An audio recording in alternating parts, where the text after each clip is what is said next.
வணக்கம். சற்று முன் கிடைக்கப்பெற்ற மிக முக்கியமான செய்தி ஒன்று வெளியாகி உள்ளது. செந்தில் பாலாஜியின் 250 கோடி மதிப்பிலான கரூர் பங்களாவை இடிப்பதற்கு நீதிமன்றம் உத்தரவை பிறப்பித்திருக்கிறது. கரூரில் மிக பிரம்மாண்டமான பங்களாவை கட்டி வந்த செந்தில் பாலாஜி அவரை கைது செய்யப்பட்டதை தொடர்ந்து அந்த பங்களாவிற்கான உரிய ஆவணங்களையும் கேட்டுள்ளனர்.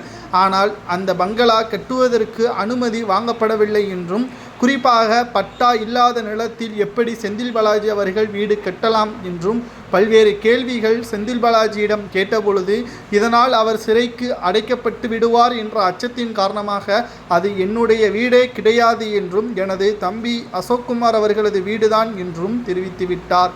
மேலும் அவரது ஆவணங்களை சரிபார்த்த பொழுது அவரது தம்பியின் பெயரில் இருந்துள்ளது. இதனால் அவரது தம்பிக்கு 2 முறை சம்மன் அனுப்பப்பட்டுள்ளது. ஆனால் அவர் எங்கு இருக்கிறார் என்ற தகவல் இதுவரை தற்பொழுது வரை கிடைக்காத காரணத்தினால் செந்தில் பாலாஜி அவர்களது வீட்டை இடிப்பதற்கு தற்பொழுது நீதிமன்றத்தில் அனுமதியும் கடந்த சில மாதங்களுக்கு முன்பாக அமலாக்கத்துறை அதிகாரிகள் கேட்டிருந்தார்கள். இப்பொழுது அதற்கான உத்தரவும் பிறப்பிக்கப்பட்டுள்ளது. செந்தில் பாலாஜி அவர்கள் கட்டி வந்த மிக பிரம்மாண்டமான பங்களா தற்பொழுது தரைமட்டமாக்கப்படும் என்ற தகவல் வெளியாகியுள்ளது.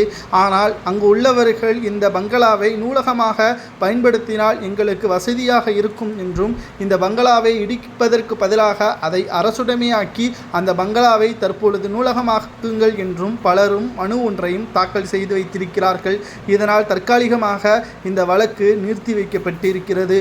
இதனால் தற்பொழுது அப்பகுதி மக்கள் பயனடைவார்கள் என்றும், நூலகமாக மாற்றலாமா அல்லது அந்த பங்களாவை இடிக்கலாமா என்பதை நீங்களே கமெண்ட் வாயிலாக கூறுங்கள். செந்தில் பாலாஜி அவர்கள் அதிமுகவின் அமைச்சராக இருந்த பொழுதுதான் பல கோடிகள் சொத்துக்களை ஊழல் செய்தார். தற்பொழுது திமுகவில் இணைந்த பிறகு செந்தில் பாலாஜி அவர்கள் நல்லவராக மாறிவிட்டார் என்று ஸ்டாலின் அவர்கள் கூறுவது எந்த விதத்தில் ஏற்றுக்கொள்ள முடியும்?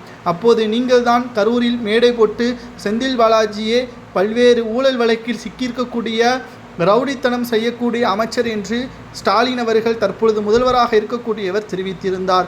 ஆனால் அதிமுகவில் இருந்து விலகி திமுகவில் இணைந்தவுடன் நல்லவராகவும் உத்தமராகவும் மாறிவிட்டாரா என்ற கேள்வியும் தான் தற்பொழுது பேசப்படுகிறது.